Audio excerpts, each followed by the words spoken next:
Yo fam, what's good, what's good, how's everybody? Let's go. Well, we're back again with another build video, and you guys have been absolutely showing the love lately, and I do appreciate it. So make sure that you do smash a like and a comment if you do enjoy this content, and if you haven't yet, smash a follow. I'm on the grind for partner, and all the love does help me immensely. So shout out to the guys that have been absolutely killing it lately. I do love you guys for the efforts.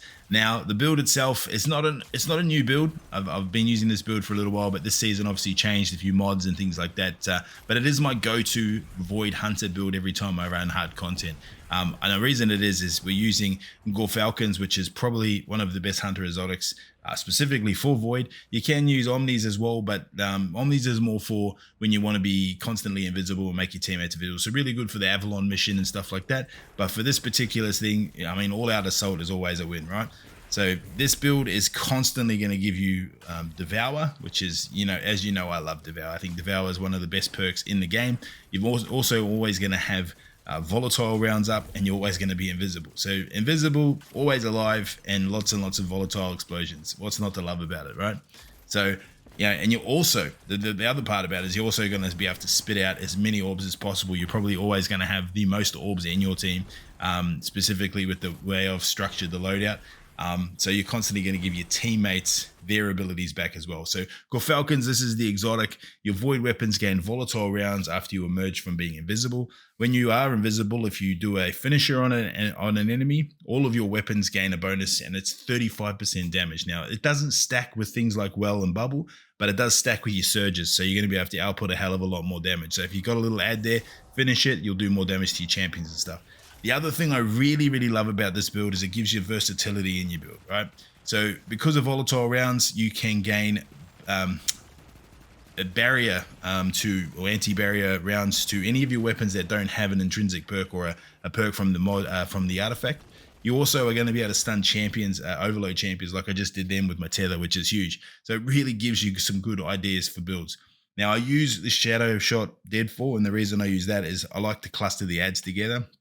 You can use Mobius Quiver, which is going to do more damage. So if you're wanting to take out champions quicker and stuff, use that. Gambler's Dodge to get my melee back a bit quicker. Vortex Grenade. Now, really, grenades, you can use whichever one you want, but I personally love the Vortex. Vanishing Step was, no-brainer here. You're constantly going to want to go invisible, so dodging gives you invisibility. Stylus Executioner. Defeating a weakened, suppressed, or volatile target grants you invisibility and true sight. So really coming back into play with Falcons. After performing a Stylus Execution, the next melee is going to weaken, so that's that smoke grenade. Echo Cessation, defeating a volatile target creates a Void Breach, and then that Void Breach helps you to proc Devour. So you're going to have Void Breaches and Orbs, which you're going to have plenty of to proc Devour. Lingering Grenade effects are going to be increased, so Echo of Ruminants, which is the one you could probably switch out. Echo of Persistence, Void Buffs applied to you, grant which are created and made longer. So that is Invisibility, Devour, and Overshields.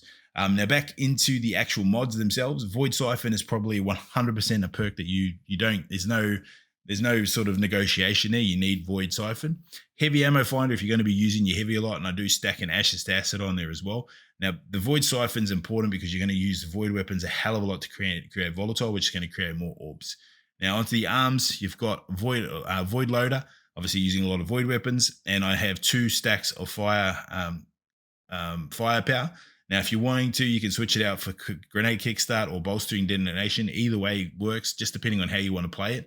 If you want more class ability, Bolstering is good. If you want more grenades, Kickstart's great. And now on your chest, I always run Concussive Damage on every single build for grenades and explosions.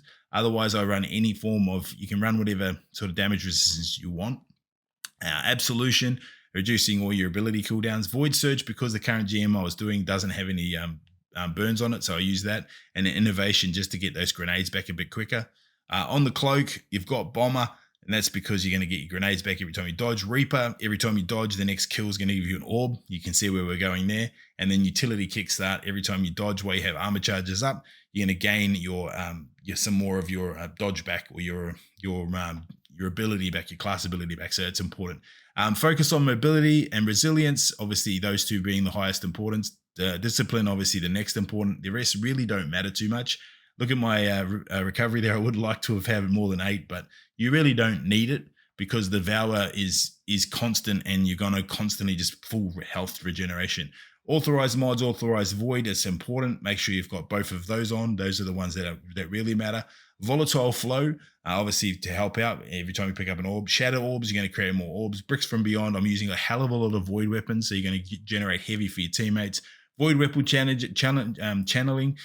It's not a huge thing, but it definitely helps to have it on as well. And prismatic transfer. If your two teammates are running an opposite super to you, every time you use your super, they're going to gain 20% damage increase to their weapons, and that'll last for about 10 seconds for them as well. So they have to be in close proximity to you.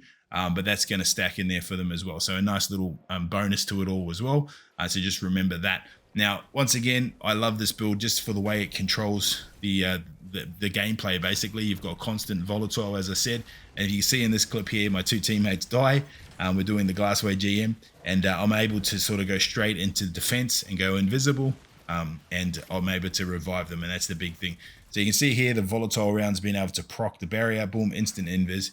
And that's why I really love this build. You've got attack, you've got constant aggression if you want it, but then you can sort of play it safe as well and just save your teammates. So hopefully you enjoy it. If you haven't tried Fighting Line Out, use it. It's absolutely goated at the moment because of the damage, extra damage it's doing to red bars. And that's why I'm using this. It does take a little while to get used to, but look what it does to this full health Wyvern right here.